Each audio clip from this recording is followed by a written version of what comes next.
ಶ್ರೀಗುರುಭ್ಯೋ ನಮಃ. ಹರಿ ಓಂ. ಶ್ರಿಯಪ್ಪತ್ತೇ ನಿತ್ಯ ಗಣಿತ ಗುಣಮಾಣಿಕ್ಯ ವಿಶದ ಪ್ರಭಾಜಾಲೋಲ್ಲಾಸೋಪಹತ ಸಕಲಾಬದ್ಯತಮಸೆ ಜಗಜ್ಜನ್ಮಸ್ಥೇಮ ಪ್ರಳಯ ರಚನಾಶೀಲವಪುಷೇ ನಮೋ ಶೇಷಾಮ್ನಾಯ ಸ್ಮೃತಿರುದಯ ದೀಪ್ತಾಯ ಹರಯೇ येन प्रादुरभावि भूमिवलये व्यस्तारिगो सन्ततिः प्रबोधिश्रुतिपङ्कजं करुणया प्राकाशितत्वं परम् ध्वान्तं ध्वंसमनायि साधुनिकरश्चाकारि सन्मार्गगः तेन व्यासदिवाकरेण सततं मात्याजि मे मानसम् व्याप्तिर्यस्य निजे निजे नमः सा पक्षे सपक्षे स्थितिः व्यावृत्तिश्च विपक्षतोत विषये सत्तिर्न वैबाधिते नैवास्ति प्रतिपक्षयुक्तिरतुलं शुद्धं प्रमाणं समे भूयात्तत्त्वविनिर्णयाय भगवानानन्दतीर्थो मुनिः भवति यदनुभावादेडमूकोऽपि वाग्मी जडमतिरपि जन्तुर्जायते प्राज्ञमौलिः सकलवचनचेतो दिवता भारती सा मम वचसि निधत्तं सन्निधिं मानसे च रमानिवासोचितवासभूमि सन्न्याय रत्नावलि जन्मभूमि वैराग्यभाग्यो मम पद्मनाभतीर्थामृताब्धिर्भवताद्विभूतिः पदवाक्य प्रमाणज्ञान प्रतिवादिमदच्छिदः श्रीमदक्षोभ्यतीर्थाख्यानुपतिष्ठे गुरून्मम श्रीमदानन्दतीर्थार्य सन्मनः सरसे भुवि अनुव्याख्याननलिने चञ्चरीकति मे मनः न शब्दाब्दौ गाढाः न च निगमचर्चासु चतुराः न च न्याये प्रौढाः न च विदितवेद्या अपि वयम् परं श्रीमत्पूर्णप्रमतिगुरुकारुण्यसरणि प्रपन्नामन्यास्मः किमपि च वदन्तोऽपि महताम् भगवता बादरायणेन प्राणिनां निःश्रेयसाय प्रणीतमपि ब्रह्ममीमांसाशास्त्रम् असाधुनिबन्धं दतमसावकुण्ठितत्वेन प्रणीतमिव मन्यमानः भगवान् आनन्दतीर्थमुनिः यथाचार्याभिप्रायम् अस्य भाष्यं विधाय अनुभाष्यमपि करिष्यन् विलीनप्रकृतितया स्वयमन्तराय विदुरोऽपि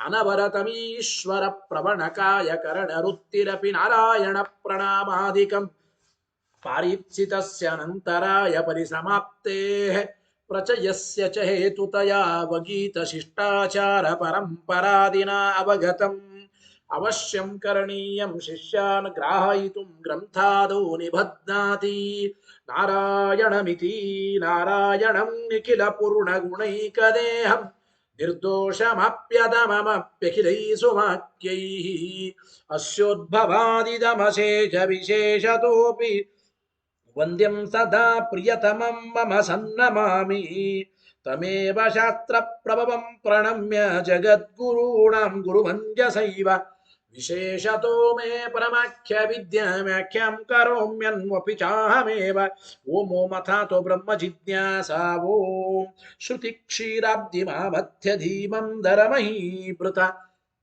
प्राप्ता न्यायसुधायेन तं च इन्द्रमहं भजे बुधैरपि सुदुर्बोधे ग्रन्थे जन्मम साहसं तत्पारयन्तु निपुणाः गुरुपादरजक्कणाः लौकिकफलं लक्षणामृतदोहिनीं गुर्वनुग्रहरूपां तां कामधेनुमुपास्महे मद्भोक्तिर्द्विनदी जयार्यशुभवाक् सूर्यात्मजा सङ्गमे व्याख्यास्तानमहो विधाय नृहरे प्राप्य प्रसादं परम् प्रापुर्ये कृतकृत्यतां गतमला विद्यादिराजादयो योगीशा कृपयन्तु ते जयमुनेर्भावस्य बोधाय मे शुकेन शान्त्यादिषु वाङ्मयेषु यो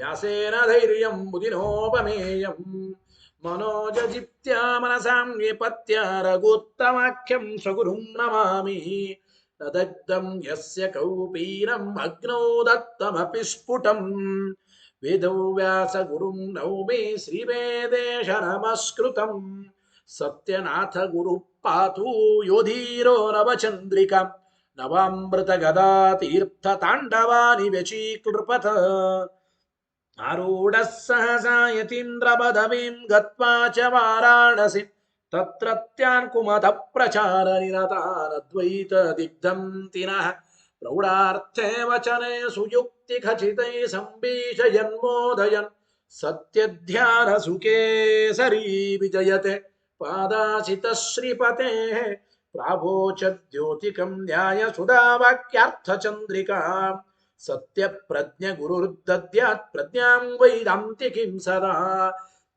ಬಂಧುಸ್ತ್ವಂ ಗುರುರಿಷ್ಟದೈವತಮಿತಿ ತ್ವತ್ಪಾದಪಂಕೇರುಹಂ ಪ್ರಾಪ್ತಂ ಮಾಂ ಪರಿಪಾಲಯೇತಿ ಸತತಂ ಯಾಚೇ ನಿಬದ್ಧಾಂಜಲಿ ಚಿತ್ತಂ ಮದ್ಗುಣದೋಷ ಚಿಂತನ ವಿದೋ ನೂನಂ ಮನಃ ಸತ್ಯಾಭಿಜ್ಞ ಗುರೋಸ್ತ್ವದಂಗ್ರಿಯುಗಲಂ ಹಿತ್ವಾ ನಮೇ ಸದ್ಗತಿ ಸತ್ಯಾಭಿಜ್ಞ ಕರಾಬ್ಜೋತ್ಥಾನ್ ಪಂಚಾಶದ್ವರ್ಷ ಪೂಜಕಾನ್ ಸತ್ಯ ಪ್ರಮೋದ ತೀರ್ಥಾರ್ಯಾನ್ ನೌಮಿ ನ್ಯಾಯ ಸುಧಾರತಾನ್ ವೇದೇಶ ಮುನಿ ಸತ್ಪಾದ ಸೇವಾ ಸಂಪ್ರಾಪ್ತ ವೈಭವಾನ್ ಯಾದವಾರ್ಯಾನ್ ವರಸುಧಾ ಟೀಕಾಕಾರಾನ್ ವಯಂ ನುಮಃ ಪೃಥ್ವೀಮಂಡಲ ಮಧ್ಯಸ್ಥಾಃ ಪೂರ್ಣಬೋಧ ಮತಾನುಗಾಃ ವೈಷ್ಣವಾ ವಿಷ್ಣು ಹೃದಯಾಃ ತಾನ್ನಮಸ್ಸೆ ಗುರುನ್ ಮಮ ಆಪಾದಮೌಲಿ ಪರ್ಯಂತಂ ಗುರುಣಾಮಾಕೃತಿಂ ಸ್ಮರೇತ್ ತೇನ ವಿಘ್ನಾಃ ಪ್ರಣಶ್ಯಂತಿ ಸಿದ್ಧ್ಯಂತಿ ಚ ಮನೋರಥಾಃ ಶುಭಾಂ ಧ್ಯಾಯಂತಿ ಯೇ ಕಾಮಾನ್ ಗುರುದೇವಃ ಪ್ರಸಾದಜಾನ್ ಇತರಾನ್ ಆತ್ಮಪಾಪೋತ್ಥಾನ್ ತೇಷಾಂ ವಿದ್ಯಾ ಫಲಿಷ್ಯತಿ ಯೈರಹಂ ಶುಕವತ್ ಸಮ್ಯಕ್ ಶಿಕ್ಷಿತೋಸ್ಮಿ ಕೃಪಾಲುಭಿಃ ಶ್ರೀಮತ್ ಸತ್ಯಾತ್ಮತೀರ್ಥಾರ್ಯಾನ್ ವಂದೇ ವಿದ್ಯಾ ಗುರುನ್ ಮಮ ಸಪ್ರಮೋದ ಕೃಪಾಪಾತ್ರಂ ಜಗತ್ಪೂಜ್ಯ ಮಹಾಗುರುಂ ಸದಾ ಸಚ್ಛಾಸ್ತ್ರ ನಿರತಂ ಶ್ರೀ ಸತ್ಯಾತ್ಮ ಮುನಿಂ ಭಜೆ ಸ್ವಸ್ತ್ಯಸ್ತು ಸತಾಮಖಿಲ ಸನ್ಮಂಗಲಾನಿ ಭವಂತು ಶ್ರೀ ಗುರುಭ್ಯೋ ನಮಃ ಹರಿ ಓಂ. ಇವತ್ತು ದ್ವಾದಶಿ, ಆದರೂ ಪ್ರದೋಷ ಇಲ್ಲ, ಆಚಾರ್ಯರ ಪಾಠವೂ ಇಲ್ಲ ಅಂತ ಹೇಳಿದರು. ಅದಕ್ಕಾಗಿ ಪ್ರದೋಷ ಇಲ್ಲ, ಆದ್ದರಿಂದ ಪಾಠ ಬಿಡೋದು ಬೇಡ ಎಂಬ ದೃಷ್ಟಿಯಲ್ಲಿ ಇವತ್ತು ನ್ಯಾಯಸುಧೆಯ ಪಾಠ ಆಗಲಿ ಅಂತ ಇವತ್ತಿನ ಪಾಠವನ್ನು ಮಾಡ್ತಾ ಇದ್ದೇವೆ. ನಾಳೆ ಮತ್ತೆ ನೇರವಾಗಿ ಶ್ರೀಮಠದಲ್ಲಿ 4:15 ಪಾಠವು ಇರುತ್ತದೆ. ಇವತ್ತಿನ ಪಾಠ ನೋಡಿ, ನಿನ್ನೆ ತಿಳಿಸಿದಂತೆ ಆಚಾರ್ಯರ ಅನುವ್ಯಾಖ್ಯಾನದ ಮಂಗಳಾಚರಣ ಶ್ಲೋಕಕ್ಕೆ 6 ರೀತಿಯಾಗಿ ಟೀಕಾಕೃತ್ಪಾದರ ವ್ಯಾಖ್ಯಾನ ಮಾಡಿ 7ನೇ ವ್ಯಾಖ್ಯಾನ ಅಥವಾ ಅಂತ ಶುರು ಮಾಡಿದ್ದಾರೆ. ನಿನ್ನೆ ಸ್ವಲ್ಪ ಹೇಳಿದ್ದೇನೆ, ಅಲ್ಲಿಂದ ಇವತ್ತು ನೋಡಿ ಮತ್ತೆ. ಅಥವಾ ಶ್ರೋತೃಬುದ್ಧ್ಯನುಕೂಲಾಯ ಸಕಲ ಶಾಸ್ತ್ರಾರ್ಥಂ ಸಂಕ್ಷೇಪತಃ ಅನೇನ ಆಚಷ್ಟೇ. ಶ್ರೋತೃಗಳ ಬುದ್ಧಿಯಲ್ಲಿ ಒಟ್ಟು ಸಕಲ ಶಾಸ್ತ್ರಾರ್ಥ ಏನು ಸಂಕ್ಷೇಪವಾಗಿ ಅದರ ವಿಷಯವನ್ನು ತಿಳಿಯೋದಕ್ಕಾಗಿ, ಅನುಕೂಲವಾಗುವುದಕ್ಕಾಗಿ ಸಂಕ್ಷೇಪವಾಗಿ ಆಚಾರ್ಯರು ಈ ಮಂಗಳಾಚರಣ ಶ್ಲೋಕದ 6 ವಿಶೇಷಣಗಳಿಂದ ಸಕಲ ಶಾಸ್ತ್ರಾರ್ಥವನ್ನೇ ತಿಳಿಸಿಕೊಡ್ತಾ ಇದ್ದಾರೆ ಎಂಬ ವಿಚಾರವನ್ನು ಹೇಳ್ತಾ ಇದ್ದಾರೆ. 6 ವಿಶೇಷಣಗಳಿಂದ ಸಂಕ್ಷೇಪವಾದ ಸಕಲ ಶಾಸ್ತ್ರಾರ್ಥ ಹೇಳೋ ಪರವಾಗಿ ಸೂತ್ರಕ್ಕೆ ಈ ಒಂದು ಮಂಗಳಾಚರಣ ಶ್ಲೋಕಕ್ಕೆ ವ್ಯಾಖ್ಯಾನ 7ನೇ ವ್ಯಾಖ್ಯಾನ ನೋಡಿ. ವಿದಿತ ಸಂಕ್ಷೇಪಾಹಿ ಪ್ರಪಂಚಂ ಜಿಜ್ಞಾಸವೋ ಭವಂತಿ. ಅಂದ್ರೆ ಸಂಕ್ಷೇಪವಾಗಿ ತಿಳಿದವರು ಮಾತ್ರ ವಿಸ್ತಾರವಾಗಿ ತಿಳಿಯಬೇಕು ಅಂತ ಅಪೇಕ್ಷೆ ಪಡ್ತಾರೆ. ಸಂಕ್ಷೇಪವಾದ ವಿಚಾರ ಏನು ಅಂತ ಗೊತ್ತಾದರೆ ವಿಕ್ಷೇಪವಾಗಿ ಅಂದ್ರೆ ವಿಸ್ತಾರವಾಗಿ ತಿಳಿಯೋದಕ್ಕೆ ಅವರು ಅಪೇಕ್ಷೆ ಪಡ್ತಾರೆ. ವಿದಿತ ಸಂಕ್ಷೇಪಾಹಿ ಪ್ರಪಂಚಂ ಜಿಜ್ಞಾಸವೋ ಭವಂತಿ. ತತ್ರ ಸದಾ ಬಂದ್ಯಂ ಇತಿ ಪ್ರಥಮ ಸೂತ್ರಾರ್ಥೋಕ್ತಿ ಅಶೇಷ ವಿಶೇಷತೋಪಿ ವಂದ್ಯಂ ಅಂಬೋಲಿ ಆ ಒಂದೆಂಬಂಬುದು ಹಿಂದೆ ಸದಾ ಸದಾ ಮಮ ಪ್ರಿಯತಮಂ ಅಂಬಲ್ಲಿರತಕ್ಕಂತಹ ಸದಾ ಶಬ್ದವನ್ನ ಸದಾ ಒಂದೆಂಬಂತ ಇಟ್ಕೊಳ್ರಿ. ನನಗೆ ಯಾವಾಗಲೂ ದೇವರು ಒಂದೇನಾಗಿದ್ದಾನೆ ಅಂತ ಹೇಳೋದ್ರಿಂದ ಓಂ ಓಂ ಅಥಾತು ಬ್ರಹ್ಮ ಜಿಜ್ಞಾಸಾ ಓಂ ಎಂಬ ಪ್ರಥಮ ಸೂತ್ರಾರ್ಥವನ್ನು ಹೇಳಿದ್ದಾರೆ ಆಚಾರ್ಯರು. ಹೇಗೆ ನೋಡಿ, ವಂದನ ಅಂದ್ರೆ ಏನು? ಮನೋವೃತ್ತೇ ತತ್ ಪ್ರವಣತಾ ಹಿ ವಂದನಂ. ಮನಸ್ಸಿನ ಪ್ರವೃತ್ತಿ ಭಗವಂತನ ಕಡೆಗೆ ಹರಿಯಬೇಕು. ಮನೋವೃತ್ತಿಯ ಪ್ರವಣತ ಅಂದ್ರೆ ಆಸಕ್ತವಾಗೋದು. ನಮ್ಮ ಮನಸ್ಸು ಭಗವಂತನ ಕಡೆ ಆಸಕ್ತವಾಗಿ ಅನನ್ಯ ಭಾವದ ಅನನ್ಯಾರ್ಥತೆಯ ಆತ್ಮಾರ್ಪಣ ಬುದ್ಧಿಯಿಂದ ನಮ್ಮ ಮನಸ್ಸನ್ನ ಸಮರ್ಪಣೆ ಮಾಡಿಕೊಳ್ಳೋದು, ಭಗವಂತನಿಗೆ ನಾವು ಶರಣಾಗತರಾಗೋದು, ಇದು ವಂದನ ನಮಸ್ಕಾರ ಅಂತ ಕರೀತಾರೆ. ಅಂದ್ರೆ ಒಟ್ಟು ಮನೋವೃತ್ತಿಯ ಆಸಕ್ತಿ, ಮನೋವೃತ್ತಿಯ ಪ್ರವಣತ, ಇದೇ ನಮಸ್ಕಾರ. ಈ ಮನೋವೃತ್ತಿಯ ಇನ್ನೊಂದು ವಿಶೇಷವೇ ಜಿಜ್ಞಾಸ. ಜಿಜ್ಞಾಸಾಪಿ ತದ್ವಿಶೇಷ ಏವ. ಜಿಜ್ಞಾಸಾನು ಕೂಡ ಮನೋವೃತ್ತಿಯ ಇನ್ನೊಂದು ವಿಶೇಷವೇ. ಸರಿ, ಓಂ ಓಂ ಅಥಾತೋ ಬ್ರಹ್ಮ ಜಿಜ್ಞಾಸ ಓಂ. ಮೊದಲನೇ ಸೂತ್ರದಲ್ಲಿ ಬ್ರಹ್ಮ ಜಿಜ್ಞಾಸ ಮಾಡಬೇಕು ಅಂತ ಹೇಳಿದ್ರಿ. ಬ್ರಹ್ಮ ಜಿಜ್ಞಾಸ ಅಂದ್ರೆ ಬ್ರಹ್ಮ ಶಬ್ದಕ್ಕೆ ಜೀವ ಅಂತೂ ಅರ್ಥ ಉಂಟು. ತಸ್ಯ ಜೀವಾದಿ ವ್ಯಾವೃತ್ತಯೇ. ಬ್ರಹ್ಮ ಜಿಜ್ಞಾಸ ಅಂದ್ರೆ ಬ್ರಹ್ಮ ಶಬ್ದದಿಂದ ಇಲ್ಲಿ ಜೀವ, ಕಮಲಾಸನ, ಬ್ರಹ್ಮದೇವರು, ಲಕ್ಷ್ಮಿ, ವೇದಗಳು ತಗೋಬಾರದು. ಯಾಕೆ ನಿನ್ನೆ ನಾನು ಪಾಠದಲ್ಲಿ ಹೇಳಿದ್ದೇನೆ, ಬ್ರಹ್ಮ ಶಬ್ದಕ್ಕೆ ಬೃಹಜಾತಿ, ಜೀವ, ಕಮಲಾಸನ ಶಬ್ದ ರಾಶಿಷು ಅನೇಕ ಅರ್ಥಗಳು ಇರಬಹುದು. ತಸ್ಯ ಜೀವಾದಿ ವ್ಯಾವೃತ್ತಯೇ ಯದ್ ಬ್ರಹ್ಮ ಇತ್ಯುಕ್ತಂ. ಬ್ರಹ್ಮನ ಜಿಜ್ಞಾಸ. ಬ್ರಹ್ಮ ಅಂದ್ರೆ ಇಲ್ಲಿ ಜೀವಾದಿಗಳಾದ ಬ್ರಹ್ಮನನ್ನು ತಗೋಬಾರದು.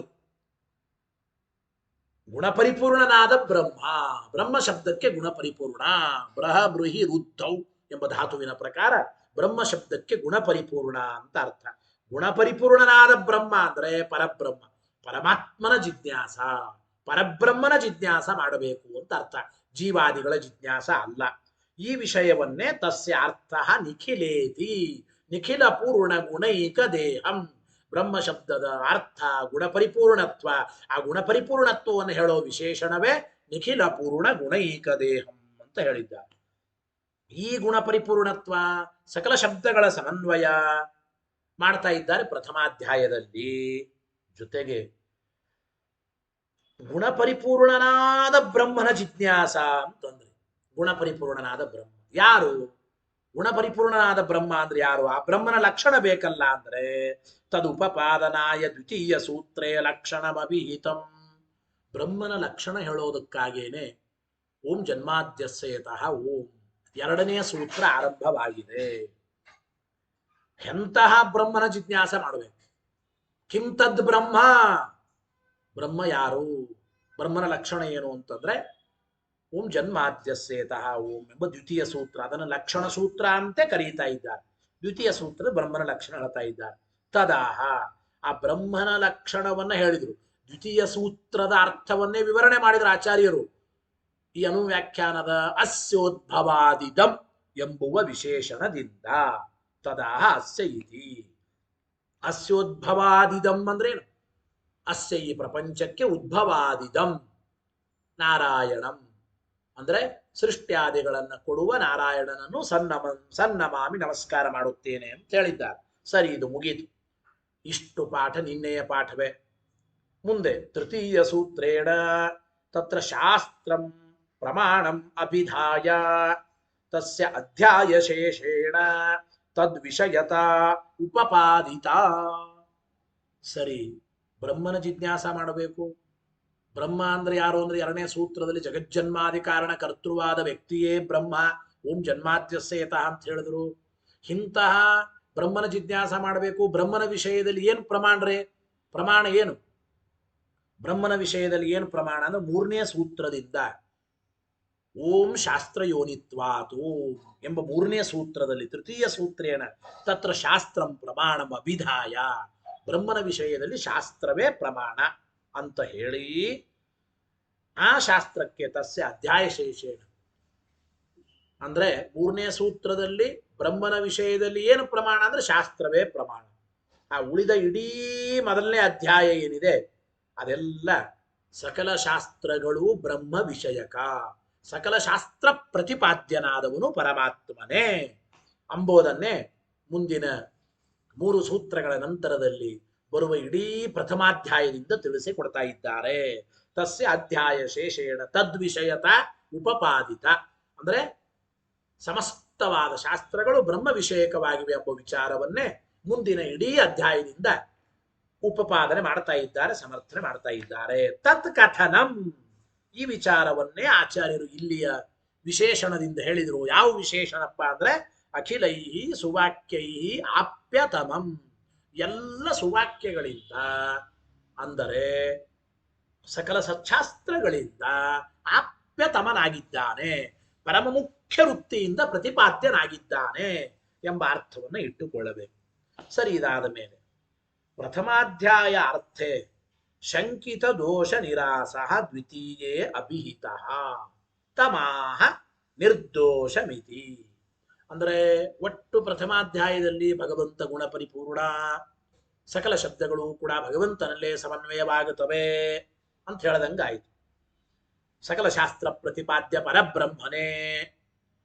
ಈ ರೀತಿ ಪ್ರಥಮಾಧ್ಯಾಯದಲ್ಲಿ ಹೇಳಿದ ವಿಷಯದಲ್ಲಿ ಪ್ರಥಮಾಧ್ಯಾಯ ಅರ್ಥೆ, ಪ್ರಥಮಾಧ್ಯಾಯದ ವಿಷಯ ಸಕಲ ಶಾಸ್ತ್ರ ಪ್ರತಿಪಾದ್ಯ ಬ್ರಹ್ಮ, ಸಕಲ ಶಾಸ್ತ್ರಗಳ ಸಮನ್ವಯ ಬ್ರಹ್ಮನಲ್ಲಿ ಎಂಬ ಹೇಳೋದಲ್ಲಿ ಅವನಲ್ಲೇ ಯಾಕೆ ಸಕಲ ಶಾಸ್ತ್ರಗಳ ಸಮನ್ವಯ ಮಾಡಬೇಕು?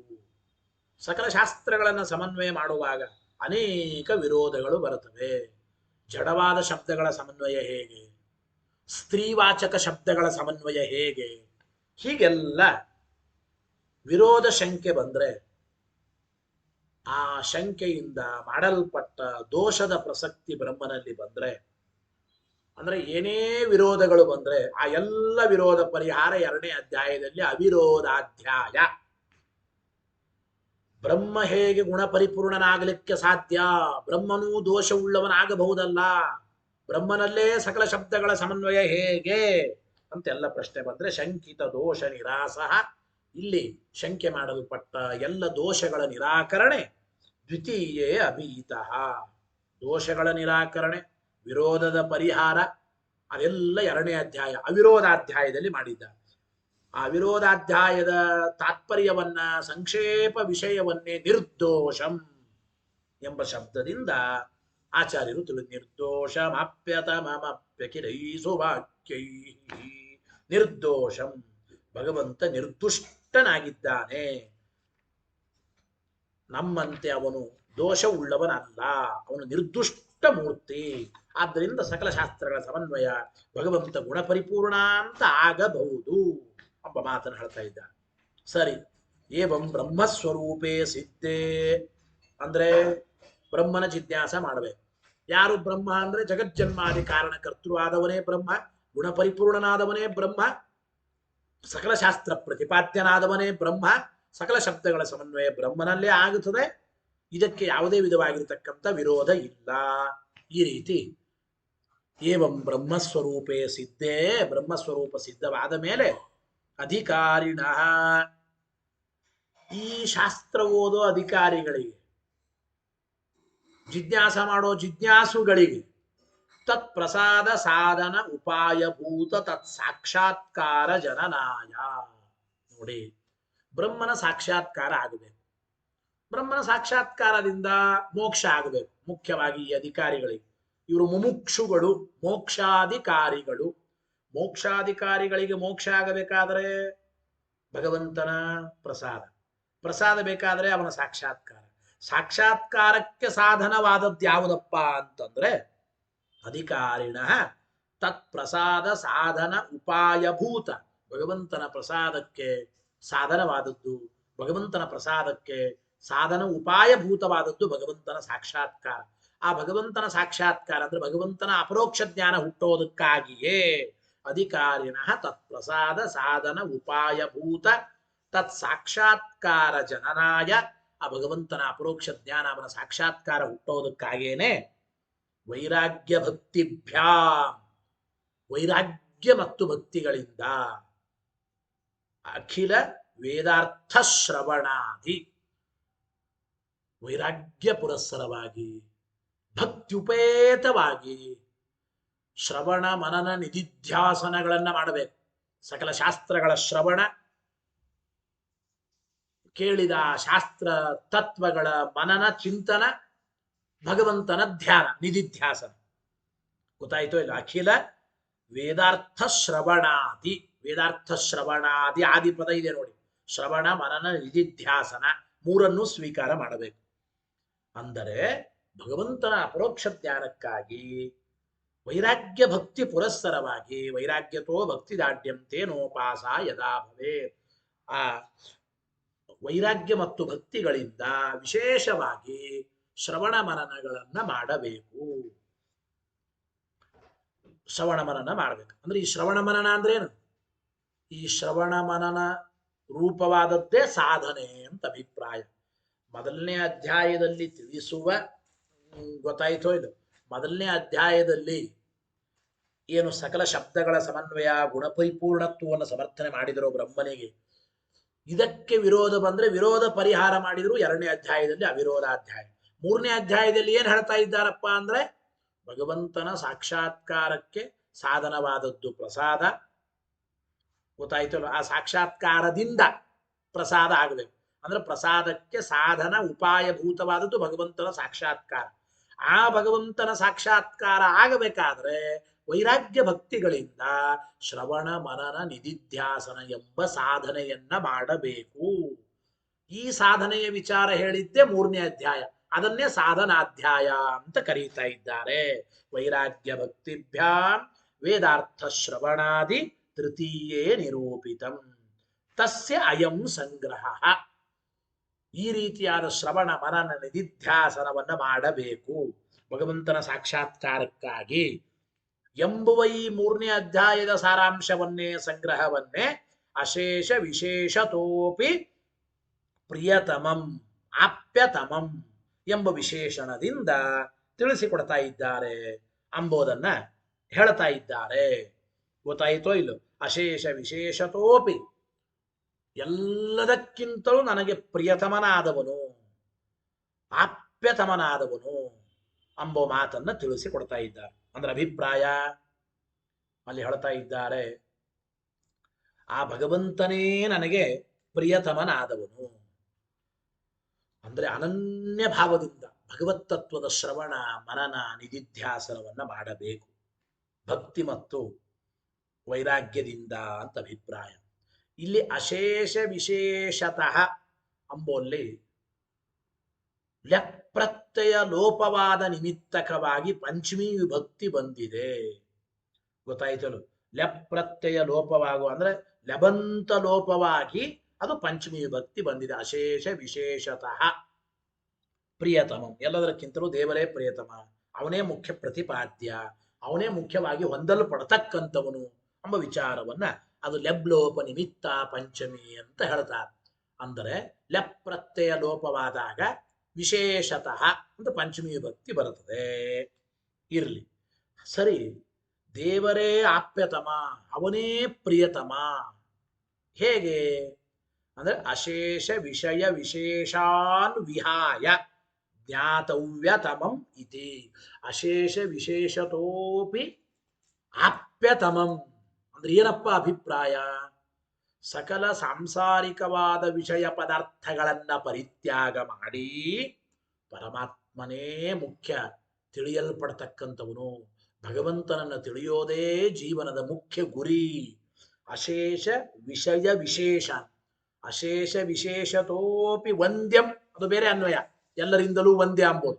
ಇಲ್ಲಿ ಹಂಗಲ್ಲ, ಮೂರನೇ ಅಧ್ಯಾಯದ ಅರ್ಥ ಹೇಳಬೇಕಾಗಿದೆ ಈಗ. ಅಶೇಷ ವಿಶೇಷತೋಪಿ ಅಂದ್ರೇನು? ಸಕಲ ಸಾಂಸಾರಿಕವಾದ ವಿಷಯ ಪದಾರ್ಥಗಳನ್ನ ಪರಿತ್ಯಾಗ ಮಾಡಿ ಆಪ್ಯತಮಂ ಅಂದ್ರೆ ಜ್ಞಾತವ್ಯತಮನಾಗಿದ್ದಾನೆ ಆ ಬ್ರಹ್ಮ. ಅಶೇಷ ವಿಷಯ ವಿಶೇಷಾನ್ನ ವಿಹಾಯ ಜ್ಞಾತವ್ಯತಮಂ ಇತಿ. ಇದು ಒಂದನ್ನ ಇಲ್ಲಿ ತಿಳಿಸಿ ಹೇಳಿದರು. ಇದಾದ ಮೇಲೆ ಏದಾಮನನಾತಿತ್ಯಾದ್ಯ ಸೂತ್ರಾರ್ಥ ಸೂಚನಂ ಏದಾಮನನಾತಿತ್ಯಾದ್ಯರ್ಥ ಸೂಚನಂ ಮಮೇತಿ. ಆಚಾರ್ಯರು ಏದಾಮನನಾಧಿಕರಣದ ವಿಚಾರವನ್ನು ಕೂಡ ಮಮ ಸದಾ ಪ್ರಿಯತಮಂ ಎಂಬುದರಿಂದ ತಿಳಿಸಿಕೊಟ್ಟಿದ್ದಾರೆ ಅಂತ ಹೇಳ್ತಾ ಇದ್ದ. ಮಮ ಸದಾ ಪ್ರಿಯತಮಂ ಅಂದ್ರೆ ಏನು ನೋಡ್ರಿ, 3ನೇ ಅಧ್ಯಾಯದಲ್ಲಿ ಉಪಾಸನಾ ಪಾದದಲ್ಲಿ ಯದಾ ಮನನಾಧಿಕರಣ ಅಂತ ಬರುತ್ತದೆ. ಓಂ ಯದಾ ಮನನಾಥೋ ಅಂದ್ರೆ ಏನರ್ಥ? ತೇ ಇಂದ್ರಿಯಾಣಿ ತದ್ವ್ಯಪದೇಶಾತ್ ಅನ್ಯತ್ರ ಶ್ರೇಷ್ಠಾತ್ ಅಂತ ಈ ರೀತಿ ಯದಾ ಮನನಾಧಿಕರಣದ ವಿಚಾರ ಇದೆ. ಅಧಿಕಾರಿ ವರ್ಗದಲ್ಲಿ ಮುಖ್ಯ ಪ್ರಾಣದೇವರು ವಾಯುದೇವರೇನೆ ಕೊನೆ, ಅವರೇ ಉತ್ತಮ ಅಂತ ವಿಚಾರ ಹೇಳಿದ್ದಾರೆ. ಈ ವಿಚಾರವನ್ನೇ ಆಚಾರ್ಯರು ಸದಾ ಮಮ ಪ್ರಿಯತಮಂ ಎಂಬ ಮಾತನ್ನ ತಿಳಿಸಿಕೊಡ್ತಾ ಇದ್ದಾರೆ. ಸದಾ ಮಮ ಪ್ರಿಯತಮಂ ಎಂಬ ಮಾತನ್ನು ಹೇಳ್ತಾ ಇದ್ದಾರೆ. ಅಂದರೆ ಮುಖ್ಯ ಪ್ರಾಣನೇ ಆಧಿಕಾರಿಕ ವರ್ಗದಲ್ಲಿ ಕೊನೆ, ಅವರೇ ಉತ್ತಮರು.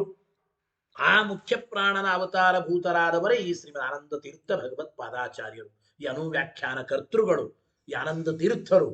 ಅಧಿಕಾರಿ ವರ್ಗದಲ್ಲಿ ಇವರು ಶ್ರೇಷ್ಠರಾಗಿದ್ದಾರೆ. ಅದನ್ನ ಆಚಾರ್ಯರು ಮಮ ಪ್ರಿಯತಮಂ. ಬೇರೆಯವರಿಗೆ ಮೋಕ್ಷದಲ್ಲಿ ಪ್ರಿಯತಮ ಅಂತ ಅನ್ಬಹುದು, ಅಪರೋಕ್ಷ ಜ್ಞಾನೋತ್ತರದಲ್ಲಿ ದೇವರು ಪ್ರಿಯತಮನಾಗುತ್ತಾನೆ. ಸಂಸಾರಾವಸ್ಥೆಯಲ್ಲಿ ಯಾವಾಗಲೂ ಪ್ರಿಯತಮನಲ್ಲ ದೇವರು ಬೇರೆಯವರಿಗೆ, ಆದ್ರೆ ನನಗೆ ಮಾತ್ರ ಸದಾ ಮಮ ಪ್ರಿಯತಮಂ ಅಂಬೋದರಿಂದ ಆ ಯದಾಮನನಾಧಿಕರಣದಲ್ಲಿ ಹೇಳಿದ ಅಧಿಕಾರಿ ವರ್ಗದಲ್ಲಿ ದೇವರನ್ನು ತಿಳಿಯೋ ವಿಷಯದಲ್ಲಿ, ದೇವರಿಗೆ ಪ್ರೀತ್ಯಾಸ್ಪದರಾದವರ ವಿಷಯದಲ್ಲಿ ನಾನೇ ಕೊನೆ ಅಂಬೋದನ್ನು ಕೂಡ ಆಚಾರ್ಯರು ಮುಖ್ಯ ಪ್ರಾಣಾವತಾರಿಗಳು ಆನಂದ ತೀರ್ಥರು ತಿಳಿಸಿಕೊಡ್ತಾ ಇದ್ದಾರೆ ಅಂತ ನಾವು ಚಿಂತನೆ ಮಾಡಬೇಕು. ಇಷ್ಟು. ಇದರ ಜೊತೆಗೆ ಆ ಭಗವಂತನೇ ನನಗೆ ಪ್ರಿಯತಮ ಅಂದ್ರೆ ಭಕ್ತಿ ವೈರಾಗ್ಯಗಳಿಂದ ವಿಶೇಷವಾಗಿ ಶ್ರವಣ ಮನನ ನಿಧಿಧ್ಯಾಸನ ರೂಪವಾದ ಸಾಧನೆ ಮಾಡಬೇಕು. ಇಂತಹ ಶ್ರವಣ ಮನನ ನಿಧಿಧ್ಯಾಸನ ರೂಪವಾದ ಸಾಧನೆಯಿಂದ ಭಗವದ್ ಅಪರೋಕ್ಷ ಜ್ಞಾನ, ಅಪರೋಕ್ಷ ಜ್ಞಾನದಿಂದ ಪ್ರಸನ್ನನಾದ ಪರಮಾತ್ಮ ಮೋಕ್ಷವನ್ನ ಕೊಡತಾನೆ. ಪ್ರಸನ್ನಂಚ ತದ್ ಯಾದೃಶಂ ಪುಮರ್ಥಂ ಪ್ರಯಚ್ಛತಿ. ಪ್ರಸನ್ನನಾದ ಆ ಪರಮಾತ್ಮ ಯಾವ ರೀತಿಯಾದ ಮೋಕ್ಷವನ್ನ ನೀಡುತ್ತಾನೆ, ಮೋಕ್ಷವನ್ನ ಕೊಡ್ತಾನೆ. ತತ್ ಸ್ವರೂಪ ನಿರೂಪಣಂ.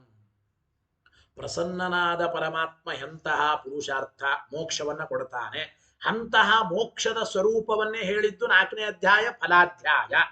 ತತ್ ಸ್ವರೂಪ ನಿರೂಪಣಂ ಚತುರ್ಥೇ ಅಭಿಹಿತಂ. 4ನೇ ಅಧ್ಯಾಯದಲ್ಲಿ ಫಲದ ಬಗ್ಗೆ ಹೇಳಿದ್ದಾರೆ. ಗೊತ್ತಾಯಿತು ಏನು? ಆ 4ನೇ ಅಧ್ಯಾಯದ ಸಾರಾಂಶ ಸಂಗ್ರಹವನ್ನೇ ಆಪ್ಯತಮಂ ಅಖಿಲೈಹಿ ಸುವಾಕ್ಯೈಹಿ ಆಪ್ಯತಮ. ಆಪ್ಯತಮ ಅಂದ್ರೇನು?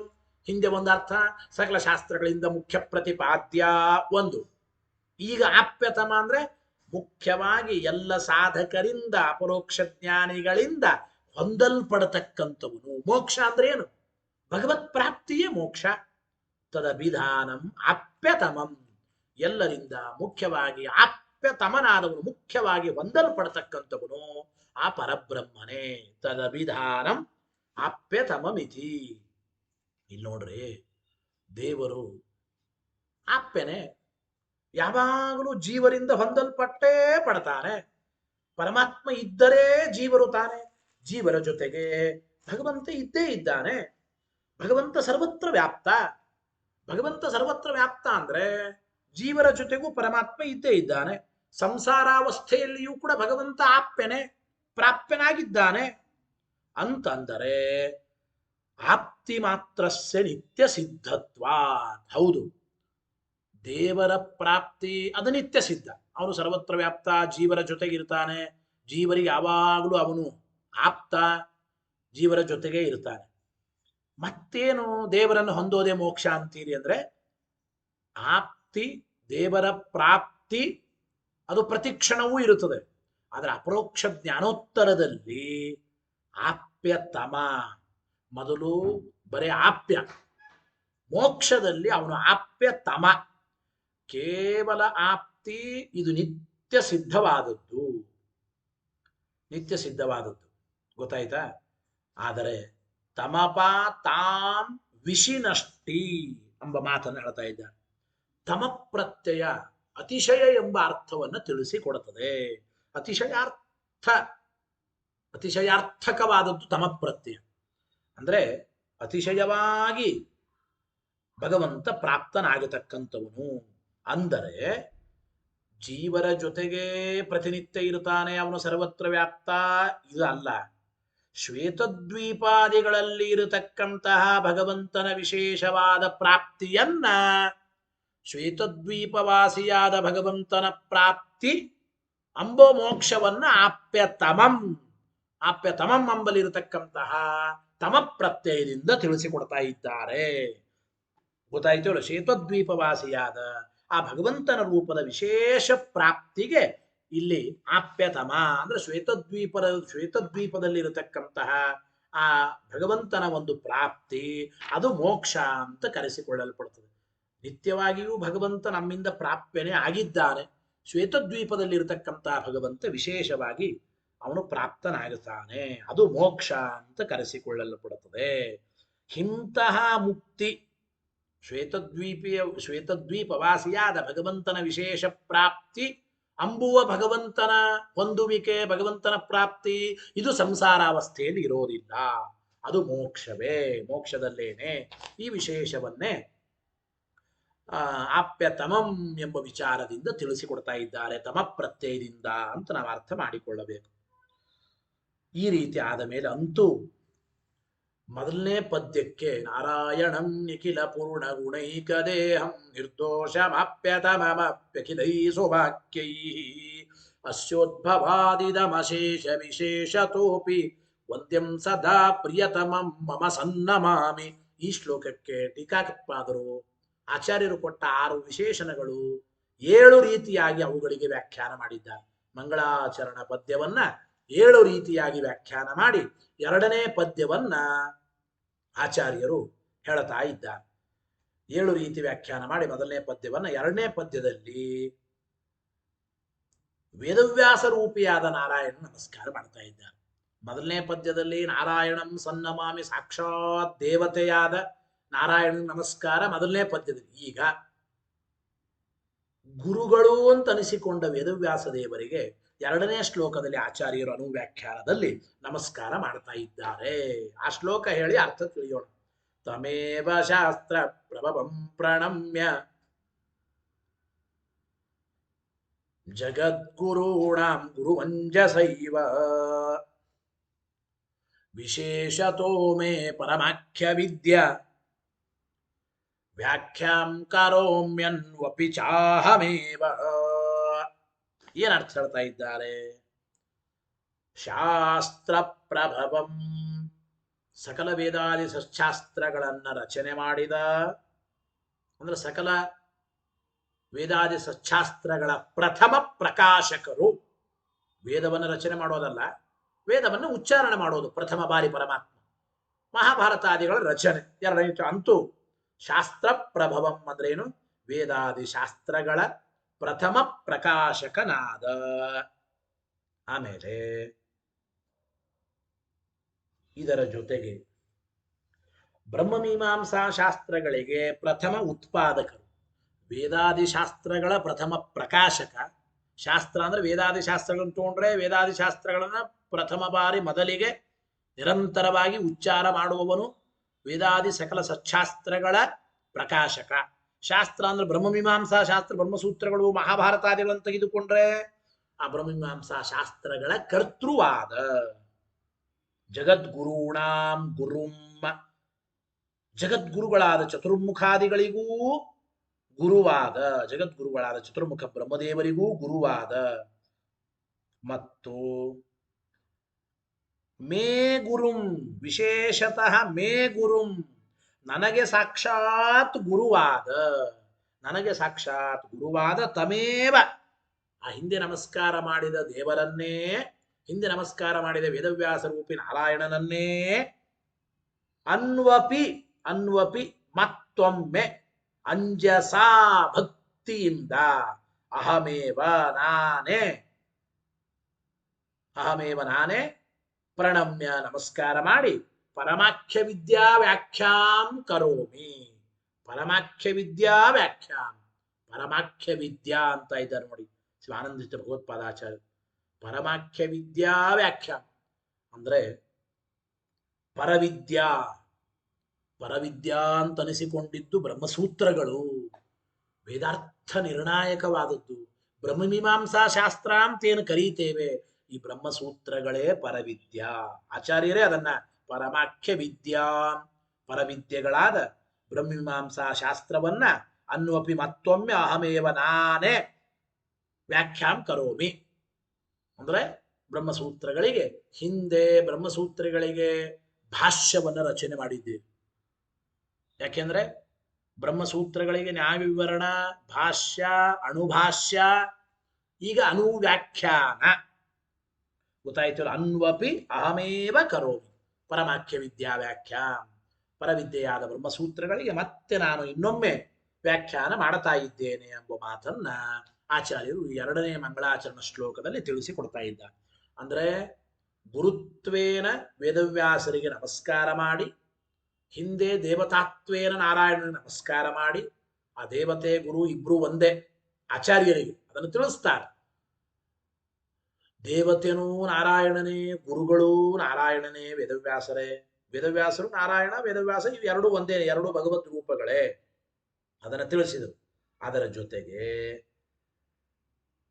ಗುರುತ್ವೇನ ವೇದವ್ಯಾಸರಿಗೆ ನಮಸ್ಕಾರ ಮಾಡಿ, ಈ ಪದ್ಯದಲ್ಲಿ ನಾವು ಏನು ಮಾಡ್ತಾ ಇದ್ದೇವೆ ಅನುವ್ಯಾಖ್ಯಾನದಲ್ಲಿ ಅಂತಂದ್ರೆ ಪರವಿದ್ಯೆಯಾದ ಬ್ರಹ್ಮಸೂತ್ರಗಳಿಗೆ ಇನ್ನೊಮ್ಮೆ ವ್ಯಾಖ್ಯಾನ ಮಾಡ್ತಾ ಇದ್ದೇವೆ ಈ ಅನುವ್ಯಾಖ್ಯಾನ ಎಂಬ ಗ್ರಂಥದ ಮೂಲಕ ಎಂಬ ಪ್ರತಿಜ್ಞೆಯನ್ನು ಕೂಡ ಇಲ್ಲಿ ತಿಳಿಸಿದಂತಾಯಿತು. ಒಟ್ಟು ಈಗ ಟೀಕಾಕೃತ್ಪಾದರ ಸುಧಾವಾಕ್ಯ ನೋಡಿ ಏನು.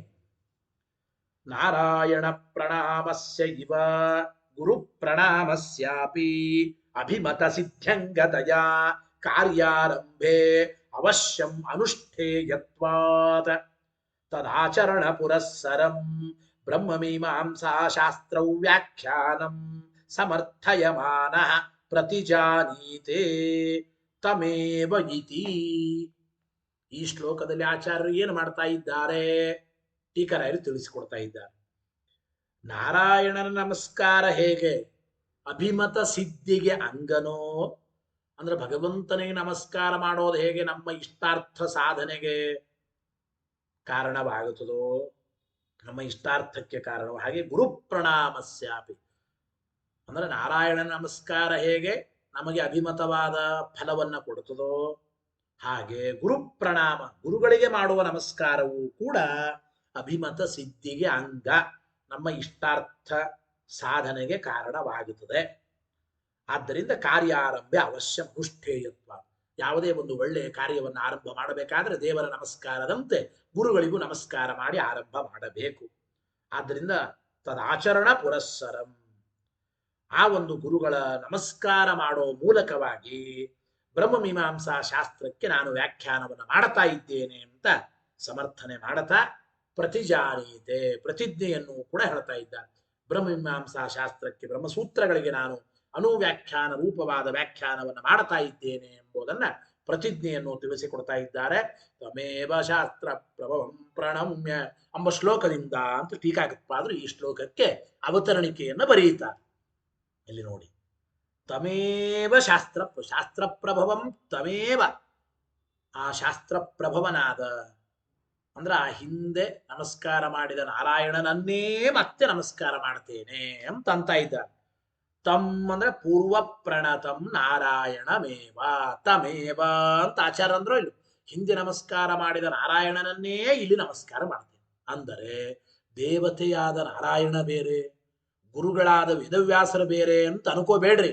ತಮೇವ ಶಾಸ್ತ್ರ ಪ್ರಭವಂ ಪ್ರಣಮ್ಯ, ಹಿಂದೆ ನಮಸ್ಕಾರ ಮಾಡಿದ ನಾರಾಯಣನನ್ನೇ ಈಗ ಗುರುತ್ವೇನ ವೇದವ್ಯಾಸ ದೇವರು ರೂಪದಲ್ಲಿ ಅವರಿಗೆ ನಮಸ್ಕಾರ ಮಾಡ್ತೇನೆ. ಪೂರ್ವ ಪ್ರಣತಂ ನಾರಾಯಣಮೇವ ಪ್ರಣಮ್ಯ ನಮಸ್ಕಾರ ಮಾಡ್ತೇನೆ ಅಂತ ಅಭಿಪ್ರಾಯ. ಅನ್ವಪಿ ಅನ್ವಪಿ ಅಂದ್ರೆ ಪುನರಪಿ ಮತ್ತೆ, ಅನ್ವಪಿ ಎಂಬ ಶಬ್ದಕ್ಕಿಲ್ಲಿ ಹೇಳುವಾಗ ವ್ಯಾಖ್ಯಾಂ ಕರೋಮ್ಯನ್ವಪಿ ಚಾಹಮೇವ, ಅನ್ವಪಿ ಮತ್ತೆ ಮತ್ತೆ ಪುನರಪಿ ಪ್ರಣಮ್ಯ ನಮಸ್ಕಾರ ಮಾಡಿ.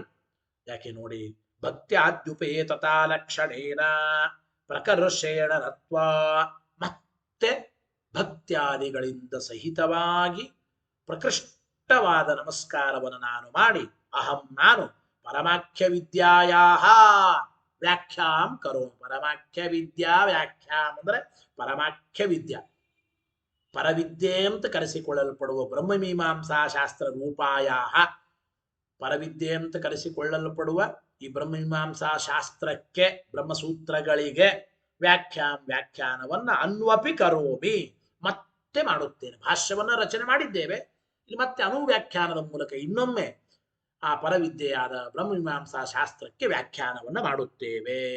ಇತಿ ಸಂಬಂಧ ಅನ್ವಪಿ ವ್ಯಾಖ್ಯಾಂ ಕರೋಮಿ ಇತಿ ಸಂಬಂಧ. ಇಲ್ಲಿ ಒಂದು ಪ್ರಶ್ನೆ ಬಂತು ನೋಡಿ.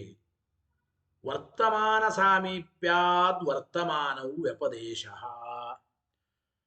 ಬ್ರಹ್ಮಸೂತ್ರಗಳ ವ್ಯಾಖ್ಯಾನ ಆಚಾರ್ಯರು ಇನ್ನು ಮುಂದೆ ಮಾಡೋರಿದ್ದಾರೆ. ಓಂ ಓಂ ಅಥಾತೋ ಬ್ರಹ್ಮ ಜಿಜ್ಞಾಸಾ ಓಂಕಾರವೇ ಮಂಗಳಾಚರಣೆ ಅಂತ ಸೂತ್ರಕ್ಕೆ ವ್ಯಾಖ್ಯಾನ ಆರಂಭ ಮಾಡೋದು ಮುಂದೆ ಶ್ಲೋಕಗಳಲ್ಲಿ. ಓತತ್ವವಾಚಿ ಖ್ಯೋಂಕಾರೋ ಭಕ್ತ್ಯಸೌ ತದ್ಗುಣೋ ತಥಾ ಅಂತ ಮುಂದೆ ಶ್ಲೋಕ ಬರುತ್ತೆ. ನೇರವಾಗಿ ಬ್ರಹ್ಮಸೂತ್ರಗಳಿಗೇನೆ ಬ್ರಹ್ಮಸೂತ್ರದ ಮೊದಲನೇ ಶಬ್ದ ಓಂಕಾರದ ವ್ಯಾಖ್ಯಾನ ಆರಂಭ ಮಾಡೋದು, ಈ ಬ್ರಹ್ಮಸೂತ್ರಕ್ಕೆ ವ್ಯಾಖ್ಯಾನ ಮಾಡೋದು ಮುಂದೆ ಓತತ್ವವಾಚಿ ಖ್ಯೋಂಕಾರೋ ಎಂಬ ಶ್ಲೋಕದಲ್ಲಿ. ಈಗ ವ್ಯಾಖ್ಯಾನ ಮಾಡುತ್ತೇವೆ ಅಂತ ಹೀಗೆ ಲಟ್ಲಕಾರವನ್ನು ಹೇಗೆ ಪ್ರಯೋಗ ಮಾಡ್ತಾರೆ? ಬ್ರಹ್ಮಸೂತ್ರಗಳಿಗೆ ವ್ಯಾಖ್ಯಾನ ಮಾಡೋದು ಮುಂದಿದೆ. ವ್ಯಾಖ್ಯಾಂ ಕರಿಷ್ಯಾಮಿ ಅನ್ನಬೇಕು, ವ್ಯಾಖ್ಯಾಂ ಕರೋಮಿ ಅಂತ ವರ್ತಮಾನ ಎಂಬ ಅರ್ಥವನ್ನ ಹೇಳುವ.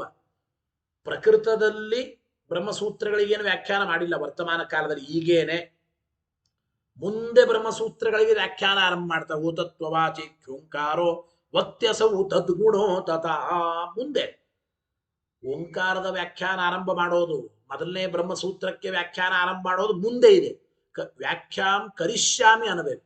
ಆದ್ದರಿಂದ ವರ್ತಮಾನಾರ್ಥಕವಾಗಿರತಕ್ಕಂತಹ ಕರೋಮಿ ಎಂಬ ಲಟ್ಲಕಾರದ ಪ್ರಯೋಗವನ್ನು ಹೇಗೆ ಮಾಡಿದ್ರು ಆಚಾರ್ಯರು ಅಂತ ಪ್ರಶ್ನೆ ಬಂದರೆ, ಯಾವಾಗ ಲಟ್ಲಕಾರ ಪ್ರಯೋಗ ಈಗ ಕೆಲಸ ಮಾಡ್ತಾ ಇದ್ರೆ ಅನ್ಬೇಕ್ರಿ. ಗಚ್ಛಾಮಿ, ಗೊತ್ತಾಯ್ತು, ಗಚ್ಛಾಮಿ ಅನ್ಬೇಕು. ಮುಂದೆ ಹೋಗೋದಿದ್ರೆ ಗಮಿಷ್ಯಾಮಿ ಅನ್ಬೇಕು. ಈಗೇ ಹೋಗೋದಿದ್ರೆ ಈಗೇ ಎದ್ದು ಹೋಗ್ಬೇಕು, ಅಹಂ ಗಚ್ಛಾಮಿ ಅನ್ಬೇಕು. ಈಗೇ ಕೆಲಸ ಮಾಡೋದಿದ್ರೆ ಅಹಂ ಕಾರ್ಯಂ ಕರೋಮಿ ಅನ್ಬೇಕು. ಇಲ್ಲಾಂದ್ರೆ ಮುಂದೆ ಮಾಡೋದಿದ್ರೆ ಕರಿಷ್ಯಾಮಿ ಅನ್ಬೇಕು. ಲಟ್ಲಕಾರ ಯಾವಾಗಲೂ ಪ್ರೆಸೆಂಟ್, ಈಗೇ ಲೈವ್ ಆಗಿ ನಾನು ಈ ಕಾರ್ಯ ಮಾಡ್ತೇನೆ ಅಂತ ಹೇಳ್ಬೇಕಾದ್ರೆ ಕರೋಮಿ ಅನ್ಬೇಕು. ಆಚಾರ್ಯರು ಮುಂದೆ ಮಾಡ್ತಾ ಇದ್ದಾರೆ ಇನ್ನು ಬ್ರಹ್ಮಸೂತ್ರಗಳಿಗೆ ವ್ಯಾಖ್ಯಾನ. ಈಗಲೇ ಕರೋಮಿ ಅಂತ ಹೇಗಂದ್ರು ಲಟ್ಲಕಾರ ಪ್ರಯೋಗ ಅಂದ್ರೆ ಹತ್ತಿರದಲ್ಲೇ ಮಾಡ್ತಾ ಇದ್ದಾರೆ. ಆದ್ದರಿಂದ ವರ್ತಮಾನ ಸಾಮೀಪ್ಯಾತ ವರ್ತಮಾನವು ವ್ಯಪದೇಶ ಎಂಬ ಉತ್ತರವನ್ನ ಕೊಡ್ತಾ ಇದ್ದಾರೆ. ಗೊತ್ತಾಯಿತೋ ಇಲ್ಲ? ಅಂದರೆ ಈ ಹತ್ತಿರದಲ್ಲೇನೆ ವ್ಯಾಖ್ಯಾನ ಮಾಡ್ತಾ ಇದ್ದಾರೆ.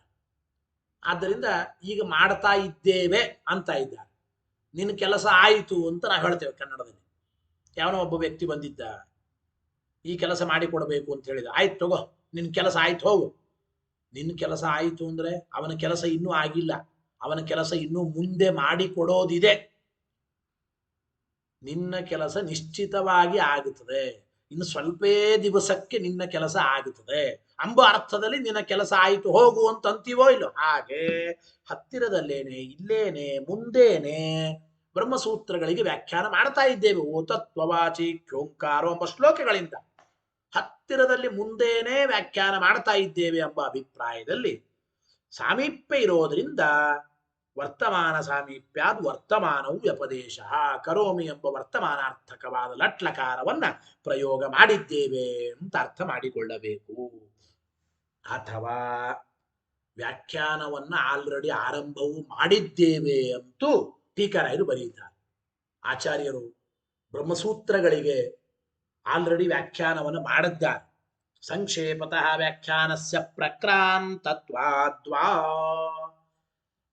ಆಗಲೇ 7ನೆಯ ಅರ್ಥವನ್ನು ಹೇಳುವಾಗ ಮೊದಲನೇ ಮಂಗಳಾಚರಣ ಪದ್ಯಕ್ಕೆ ಏಳನೇ ರೀತಿ ವ್ಯಾಖ್ಯಾನವನ್ನ ಮಾಡುವಾಗ ಸಂಕ್ಷೇಪತಃ ಸಕಲ ಶಾಸ್ತ್ರಾರ್ಥವನ್ನ ಹೇಳ್ತಾ ಇದ್ದಾರೆ ಆಚಾರ್ಯರು ಅಂತ 7ನೇ ರೀತಿ ವ್ಯಾಖ್ಯಾನ ಮಾಡಿದ್ರೋ ಇಲ್ಲ. ನಮಸ್ಕಾರ ಮಾಡಬೇಕು. ನಮಸ್ಕಾರ ಅಂದ್ರೆ ಮನಸ್ಸಿನ ವೃತ್ತಿಯ ಪ್ರವಣತೆ ನಮಸ್ಕಾರ. ಈ ಮನಸ್ಸಿನ ವೃತ್ತಿಯ ಒಂದು ವಿಶೇಷವೇ ಜಿಜ್ಞಾಸ. ಬ್ರಹ್ಮ ಜಿಜ್ಞಾಸ ಮಾಡಬೇಕು. ಬ್ರಹ್ಮ ಜಿಜ್ಞಾಸ ಮಾಡಬೇಕಾದ್ರೆ ಅವನ ಲಕ್ಷಣ ಹೇಳಿದ್ದೆ 2ನೇ ಸೂತ್ರದಲ್ಲಿ. ಹೀಗೆ ಆ ಮೊದಲನೇ ಸೂತ್ರ ಎರಡನೇ ಸೂತ್ರದ ಅರ್ಥಗಳನ್ನ ಆಚಾರ್ಯರು ಇಲ್ಲಿಯ ವಿಶೇಷಣಗಳಿಂದ ತಿಳಿಸ್ತಾ ಇದ್ದಾರೆ. ಸದಾ ವಂದ್ಯಂ ಎಂಬ ವಿಶೇಷಣ ಆಯಿತು. ಅಶೇಷ ವಿಶೇಷತೋಪಿ ವಂದ್ಯಂ ಅಖಿಲೈ ಸುವಾಕ್ಯೈ ಆಪ್ಯತಮಂ. ಆಚಾರ್ಯರು ಮಂಗಳಾಚರಣ ಪದ್ಯದಲ್ಲಿ ಕೊಟ್ಟ ಮೊದಲನೇ ಪದ್ಯದಲ್ಲಿ ಹೇಳಿದ 6 ವಿಶೇಷಣಗಳಿಂದ ಆಲ್ರೆಡಿ ಬ್ರಹ್ಮಸೂತ್ರಗಳಿಗೆ ವ್ಯಾಖ್ಯಾನವನ್ನು ಆರಂಭ ಮಾಡಿದ್ದಾರೆ. ಆ ಅರ್ಥದಲ್ಲಿಯೂ ಅವಶ್ಯವಾಗಿ ಈಗ ವ್ಯಾಖ್ಯಾನ ಮಾಡ್ತಾ ಇದ್ದೇವೆ. ವರ್ತಮಾನಾರ್ಥಕವಾದ ಲಟ್ಲಕಾರವನ್ನು ಪ್ರಯೋಗ ಮಾಡಿದರೂ ಕೂಡ ಯಾವುದೇ ವಿಧವಾದ ಸಮಸ್ಯೆ ಇಲ್ಲ, ಅವಶ್ಯವಾಗಿ ಮಾಡಬಹುದು ಎಂಬ ವಿಚಾರವನ್ನು ಕೂಡ ನಾವು ಅವಶ್ಯವಾಗಿ ತಿಳಿಯಬೇಕು. ಇದಾದ ಮೇಲೆ ಹಿಂದೆ ನಾರಾಯಣನಿಗೆ ನಮಸ್ಕಾರ ಮಾಡಿದ್ದೀರಿ, ಪುನಃ ಮತ್ತೆ ಇಲ್ಲಿ ವೇದವ್ಯಾಸ ದೇವರಿಗೆ ಯಾಕೆ ನಮಸ್ಕಾರ ಮಾಡಿದರು? ಪುನಃ ನಮಸ್ಕಾರಕ್ಕೆ ಕಾರಣ ಏನು, ಪ್ರಯೋಜನ ಏನು? ಅದನ್ನು ಟೀಕಾಕೃತ್ಪಾದರು ಬರೀತಾ ಇದ್ದಾರೆ. ಏನಪ್ಪಾ ಅಂತ ನೋಡಿ. ನನೋ ಪ್ರಣಾಮಸ್ಯ ಪುನಃ ಪ್ರಣಾಮ ಕಿಮರ್ಥ. ನಾರಾಯಣನಿಗೆ ಹಿಂದೆ ನಮಸ್ಕಾರ ಮಾಡಿ ಆಯಿತು, ಮತ್ತೆ ಇಲ್ಲಿ ಯಾಕೆ ಪುನಃ ಪ್ರಣಾಮ ನಮಸ್ಕಾರ ವೇದವ್ಯಾಸ ದೇವರಿಗೆ? 2ನೇ ಶ್ಲೋಕದಲ್ಲಿ ಇಲ್ಲವೇ ಏನು ಅಂದ್ರೆ, 2 ಬಾರಿ ಪ್ರಣಾಮಗಳ ಆವೃತ್ತಿ ಇದ್ದರೆ ಮಾತ್ರ ವಿಘ್ನ ವಿಘಾತವಾಗುತ್ತದೆ, ವಿಘ್ನ ನಿವಾರಣೆ ಆಗುತ್ತದೆ ಅಂತ ನಿಯಮ ಇದೆ. ವಿಘ್ನ ನಿವಾರಣೆಗೆ ಕಾರಣವಾದದ್ದು ಕೇವಲ ಪ್ರಣಾಮ ಅಲ್ಲ. ವಿಘ್ನ ನಿವಾರಣೆ ಆಗಬೇಕಾದ್ರೆ ನಮಸ್ಕಾರ ಮಾಡಿ ಆ ಕಾರ್ಯವನ್ನು ಆರಂಭ ಮಾಡಬೇಕು. ಬರೇ ನಮಸ್ಕಾರ ಅಲ್ಲ, ನಮಸ್ಕಾರದ ಆವೃತ್ತಿ ಅಂದ್ರೆ ಪ್ರಣಾಮಗಳ ಆವೃತ್ತಿನೇ ವಿಘ್ನ ನಿವಾರಣೆಗೆ ಕಾರಣ. ಆದ್ದರಿಂದ ಪುನಃ ಪುನಃ ಆಚಾರ್ಯ ನಮಸ್ಕಾರ ಮಾಡಿದ್ದಾರೆ ಅಂದ್ರೆ ಹಾಗೇನು ನಿಯಮ ಇಲ್ಲ ಅಂತ ಪೂರ್ವ ಪಕ್ಷಿಗಳು. ಪ್ರಣಾಮಾವೃತ್ತಿ ವಿಘ್ನ ವಿಘಾತಾದಿ ಹೇತು ಇತ್ಯತ್ರ ನಹಿ ನಿಯಾಮಕವಸ್ತಿ. ಪುನಃ ಪುನಃ ಮಾಡುವ ಪ್ರಣಾಮವೇ ವಿಘ್ನ ನಾಶಕ್ಕೆ ಕಾರಣ ಅಂತೇ ನಿಯಮ ಇಲ್ಲ. ಒಂದ್ಸಲ ನಮಸ್ಕಾರ ಮಾಡಿದ್ರೆ ಸಾಕು, ಹೋಗಲಿ. ಭಾವೇವಾ ಇಲ್ರೇ, ಮತ್ತೆ ಮತ್ತೆ ನಮಸ್ಕಾರ ಮಾಡೋದು ಅದೇನೇ ವಿಘ್ನ ನಾಶಕ್ಕೆ ಕಾರಣ ಅಂತ ಇಟ್ಟುಕೊಂಡ್ರು ಭಾವೇವ ಪೂರ್ವ ಶ್ಲೋಕೆ ಏವ ಬಹುಶಃ ಸನ್ನಮಾಮಿ ಇತಿ ವಕ್ತವ್ಯಂ. ಮೊದಲನೇ ಶ್ಲೋಕದಲ್ಲೇನೆ ನಾರಾಯಣಂ ನಿಖಿಲ ಪೂರ್ಣ ಗುಣೈಕ ದೇಹಂ ಎಂಬ ಶ್ಲೋಕ ಹೇಳಿದ್ದಾರೋ ಇಲ್ಲ, ಈ ಶ್ಲೋಕದಲ್ಲೇನೆ ನಾರಾಯಣಂ ಸನ್ನಮಾಮಿ ಅಂಬೋದ್ರ ಜೊತೆ ಒಂದು ಶಬ್ದ ಹಾಕಿಬಿಡಬೇಕಾಯ್ತು, ಬಹುಶಃ ಸನ್ನಮಾಮಿ. ಬಹುಬಾರಿ, ಅನೇಕ ಬಾರಿ ನಾರಾಯಣ ನಮಸ್ಕಾರ ಮಾಡ್ತೇನೆ ಅಂತ ಹೇಳಿದ್ರೆ ಸಾಕಾಗಿತ್ತು. ಪುನಃ ನಮಸ್ಕಾರ ಮಾಡೋದಕ್ಕೆ ಒಂದು ಪ್ರತ್ಯೇಕ ಶ್ಲೋಕ ಯಾಕೆ ಮಾಡಬೇಕು? ಪುನಃ ಪುನಃ ನಮಸ್ಕಾರ ಮಾಡಬೇಕು ಅಂದ್ರೆ ವಿಘ್ನ ನಿವಾರಣೆ ಆಗುತ್ತದೆ ಅಂತ ಹೋಗ್ಲಿ ಅಕಸ್ಮಾತ್ ಇಟ್ಕೊಂಡ್ರು ಕೂಡ ಹಿಂದಿನ ಶ್ಲೋಕದಲ್ಲೇನೆ ಬಹುಶಃ ಸನ್ನಮಾಮಿ ಅಂದಿದ್ರೆ ಸಾಕಾಗಿತ್ತಪ್ಪ. ಪುನಃ 2ನೇ ಶ್ಲೋಕವನ್ನ ಮಾಡಿ ನಮಸ್ಕಾರ ಮಾಡೋ ಅಗತ್ಯ ಏನಿದೆ ಅಂದ್ರೆ ಮೈವಂ ಹೀಗೆ ಪ್ರಶ್ನೆ ಮಾಡಬೇಡಿ. ಗುರುತ್ವೇನ ಅತ್ರ ಪ್ರಣಾಮಾಚರಣಾತ್. ಹಿಂದೆ ನಾರಾಯಣನಿಗೆ ನಮಸ್ಕಾರ ಮಾಡಿದ್ದದು ದೇವತಾತ್ವೇನ. 2ನೇ ಶ್ಲೋಕದಲ್ಲಿ ವೇದವ್ಯಾಸ ದೇವರಿಗೆ ನಮಸ್ಕಾರ ಮಾಡೋದು ಗುರುತ್ವೇನ. ನಾರಾಯಣ ನಮಸ್ಕಾರ ಎಷ್ಟು ಮುಖ್ಯನೋ ಅಭಿಮತ ಸಿದ್ಧಿಗೆ ಅಂಗನೋ, ಗುರುಗಳ ನಮಸ್ಕಾರವು ಅಭಿಮತ ಸಿದ್ಧಿಗೆ ಅಂಗ ಅಂತ ಹಿಂದೆ ತಿಳಿಸಿದ್ದಾರೆ. ಇಲ್ಲಿ ಗುರುಗಳಾದ ವೇದವ್ಯಾಸ ದೇವರಿಗೆ ನಮಸ್ಕಾರ ಮಾಡ್ತಾ ಇದ್ದಾರೆ. ಹಿಂದೆ ನಮಸ್ಕಾರ ಮಾಡಿದ್ದು ದೇವತಾತ್ವೇನ, ಇಲ್ಲಿ ನಮಸ್ಕಾರ ಮಾಡೋದು ಗುರುತ್ವೇನ. ಗುರುತ್ವೇನ ಅತ್ರ ಪ್ರಣಾಮಾಚರಣ. ಕಥಂ ನಾರಾಯಣಸ್ಯ ಗುರುತ್ವಂ. ಇಲ್ರಿ ನಾರಾಯಣ ದೇವತೆ ಸರಿ, ನಾರಾಯಣ ಗುರು ಹೆಂಗಾಗುತ್ತಾ ನಿಮಗೆ? ಹಿಂದೆ ದೇವತಾತ್ವೇನ ನಮಸ್ಕಾರ ಮಾಡಿದ್ದೇವೆ ದೇವತೆ ಅಂತ ಹೇಳಿ, ಇಲ್ಲಿ ಗುರು ಅಂತ ಹೇಳಿ ನಾರಾಯಣನ ನಮಸ್ಕಾರ ಮಾಡ್ತಾ ಇದ್ದೇವೆ. ಇಲ್ಲಿ ನಾರಾಯಣ ಗುರು ಹೆಂಗಾಗುತ್ತಾ ಅಂದ್ರೆ ಕಥಂ ನಾರಾಯಣಸ್ಯ ಗುರುತ್ವ ಇತ್ಯತಃ ಶಾಸ್ತ್ರ ಪ್ರಭವಂ. ಶಾಸ್ತ್ರ ಪ್ರಭವಂ ಎಂಬ ಮಾತನಾಡುತ್ತಮೇವ ಶಾಸ್ತ್ರ ಪ್ರಭವಂ ಪ್ರಣಮ್ಯ. ಶಾಸ್ತ್ರಗಳನ್ನ ಪರಮಾತ್ಮ ರಚನೆ ಮಾಡೋದ್ರಿಂದ ನಮಗೆ ಗುರು.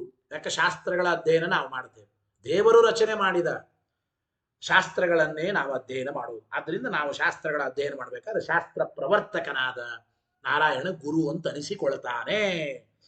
ಇಲ್ಲಿ ಶಾಸ್ತ್ರ ಶಬ್ದೇನ ಪ್ರಕೃತತ್ವಾತ್ ಬ್ರಹ್ಮಮೀಮಾಂಸಾ ಶಾಸ್ತ್ರಂ ವೇದಾದಿಕಂಚ ಉಚ್ಯತೆ. ಶಾಸ್ತ್ರ ಅಂದ್ರೆ ಬ್ರಹ್ಮಮೀಮಾಂಸಾ ಶಾಸ್ತ್ರ, ಅದು ಪೌರುಷೇಯ, ವೇದವ್ಯಾಸ ದೇವರು ಬರೆದದ್ದು 564 ಬ್ರಹ್ಮಸೂತ್ರಗಳು.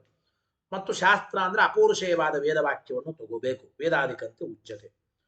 ಪ್ರಭವತಿ ಉತ್ಪದ್ಯತೆ ಪ್ರಥಮಂ ಉಪಲಭ್ಯತೆ ವಾ ಯಸ್ಮಾತ್ ಸಹ ಪ್ರಭವ. ಶಾಸ್ತ್ರ ಪ್ರಭವ ಅಂತ ಶಬ್ದ ಇದೆ. ಹಾಗಾದರೆ ಶಾಸ್ತ್ರ ಅಂದರೆ ವೇದಾದಿ ಶಾಸ್ತ್ರಗಳು ಅಂತ ತೆಗೆದುಕೊಂಡಾಗ ವೇದಾದಿ ಶಾಸ್ತ್ರಗಳ ಪ್ರಭವ ಹುಟ್ಟು ಅಂದ್ರೆ ವೇದಾದಿ ಶಾಸ್ತ್ರಗಳ ಹುಟ್ಟು ಉತ್ಪತ್ತಿ ವೇದವ್ಯಾಸ ದೇವರಿಂದ ಆಗಿದೆ ಅಂತಾಯ್ತು. ಹಾಗಾದ್ರೆ ವೇದಾದಿ ಶಾಸ್ತ್ರಗಳು ಹುಟ್ಟಿವೆಯಾ? ವೇದ ಅನಾದಿ ಅಲ್ವಾ? ವೇದ ಅಪೌರುಷೇಯವಲ್ವಾ? ವೇದಾದಿ ಶಾಸ್ತ್ರಗಳ ರಚನೆ ಹೇಗೆ ಮಾಡಿದ? ವೇದಾದಿ ಶಾಸ್ತ್ರಗಳ ರಚನೆ ಆಗ್ಲಿಕ್ಕೆ ಶಕ್ಯ ಇಲ್ಲ. ಇಲ್ಲಿ ಪ್ರಭವ ಎಂಬ ಶಬ್ದಕ್ಕೆ ಯಾವ ವ್ಯಕ್ತಿಯಿಂದ ಮೊದಲು ನಮಗೆ ಪ್ರಕಾಶಿತವಾಯಿತು,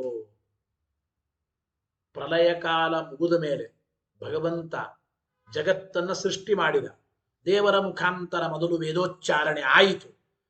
ಯಾವ ಪರಮಾತ್ಮನ ದಶೆಯಿಂದ ಅಪೌರುಷೇಯ ವೇದವಾಕ್ಯ ನಮಗೆ ಮೊದಲು ಪ್ರಾಪ್ತವಾಯಿತೋ ಅಂದ್ರೆ ಪ್ರಥಮತಃ ಉಪಲಬ್ಧವಾಯಿತು ಎಂಬ ಅರ್ಥದಲ್ಲಿ ಇಲ್ಲಿ ಪ್ರಭವ. ಪ್ರಭವ ಎಂಬ ಶಬ್ದಕ್ಕೆ ಅರ್ಥ ಬರೋದು. ಪ್ರಭವತಿ ಅಂದ್ರೆ ಉತ್ಪದ್ಯತೆ ಒಂದರ್ಥ, ಹುಟ್ಟುವ ಶಾಸ್ತ್ರ ದೇವರಿಂದ ಅಂದ್ರೆ ಅದು ಬ್ರಹ್ಮಮೀಮಾಂಸಾ ಶಾಸ್ತ್ರ, ಬ್ರಹ್ಮಸೂತ್ರಗಳು, ಮಹಾಭಾರತಾದಿಗಳು.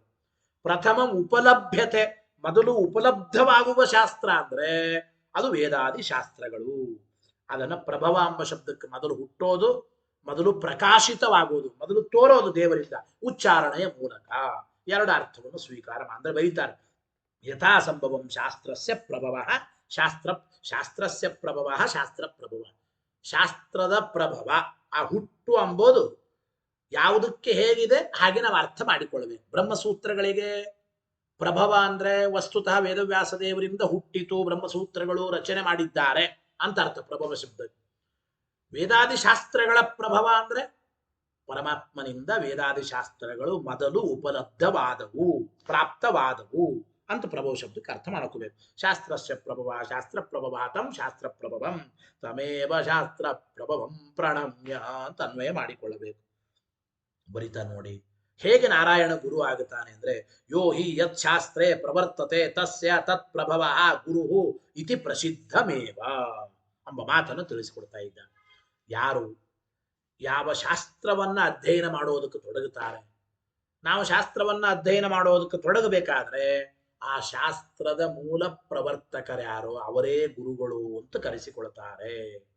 ಯೋ ಹಿ ಯಾವ ವ್ಯಕ್ತಿ ಯಶ್ ಶಾಸ್ತ್ರೇ ಪ್ರವರ್ತತೆ, ಯಾವ ಶಾಸ್ತ್ರವನ್ನ ಅಧ್ಯಯನ ಮಾಡೋದಕ್ಕೆ ಪ್ರವರ್ತನ ಆಗುತ್ತಾನೆ, ತಸ್ಯ ಆ ವ್ಯಕ್ತಿಗೆ ತತ್ ಪ್ರಭವ ಆ ಶಾಸ್ತ್ರದ ಮೂಲ ಪ್ರವರ್ತಕರು, ರಚನೆಕಾರರು ಅಥವಾ ಮೊದಲು ಉಚ್ಚಾರಣೆ ಮಾಡಿದವರು, ಅಂತಹ ವ್ಯಕ್ತಿನೇ ಗುರು ಇತಿ ಪ್ರಸಿದ್ಧಮೇವ.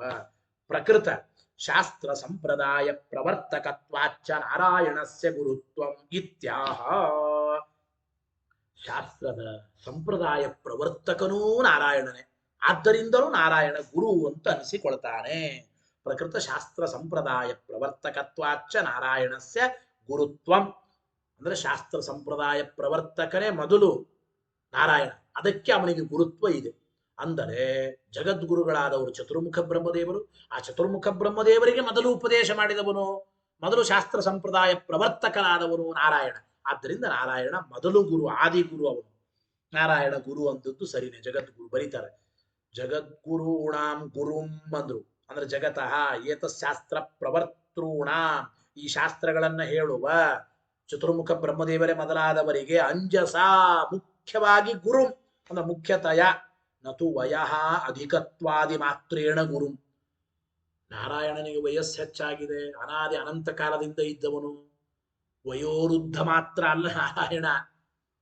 ಬ್ರಹ್ಮದೇವರಿಗೆ ಮೊದಲು ಉಪದೇಶ ಮಾಡೋ ಮೂಲಕ ಪರಮಾತ್ಮ ಜ್ಞಾನವೃದ್ಧನೂ ಹೌದು. ವಯಸ್ಸಾದ ಮಾತ್ರದಿಂದ ಅವನು ವೃದ್ಧ ಅಲ್ಲ ಅಂದ್ರೆ ಗುರು ಅಲ್ಲ. ಮನೆಯಲ್ಲಿ ತಂದೆ ತಾಯಿಗಳು ಪಾಠ ಹೇಳದೇ ಇದ್ರು ವಯಸ್ಸಾದ ಮೂಲಕವಾಗಿ ಅವರು ಗುರುಗಳು. ಒಟ್ಟು ಯಾರ್ಯಾರು ವಯೋವೃದ್ಧರು ಅವರು ಗುರುಗಳು ಅಂತ ಹೇಳ್ತೇವೆ. ವಯೋವೃದ್ಧವಾಗುವ ಮೂಲಕವಾಗಿ ಗುರುಗಳು ಅಂತ ಅಲ್ಲ ದೇವರು, ಕಿಂತು ಚತುರ್ಮುಖ ಬ್ರಹ್ಮದೇವರಿಗೆ ಉಪದೇಶ ಮಾಡೋ ಮುಖಾಂತರ ಅಸ್ಯ ಶಾಸ್ತ್ರಸ್ಯ ಪ್ರವರ್ತಾರಂ, ಅಸ್ಯ ಶಾಸ್ತ್ರಸ್ಯ ಪ್ರವಕ್ತಾರಂ, ಈ ಶಾಸ್ತ್ರವನ್ನ ಬ್ರಹ್ಮದೇವರಿಗೆ ಮೊದಲು ಬಾರಿ ಹೇಳಿದವನು, ಉಪದೇಶ ಮಾಡಿದವನು.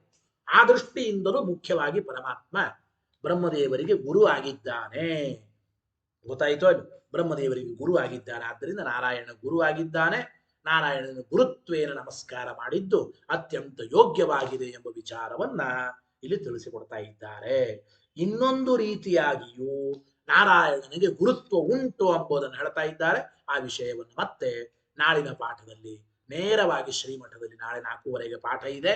ದಯವಿಟ್ಟು ಅನುಕೂಲ ಮಾಡಿಕೊಂಡು ಎಲ್ಲರೂ ಬರಬೇಕು ಅಂತ ತಿಳಿಸ್ತಾ ಹರಯೇ ನಮಃ. ಶ್ರೀಕೃಷ್ಣಾರ್ಪಣಮಸ್ತು. ಅನೇನ ಭಾವಿಯತ್ ಪುಣ್ಯಂ ತದಾಪ್ನೋತು ಗುರುರ್ಮಮ. ಮಧ್ವೇಶಾರ್ಪಣಮಸ್ತು.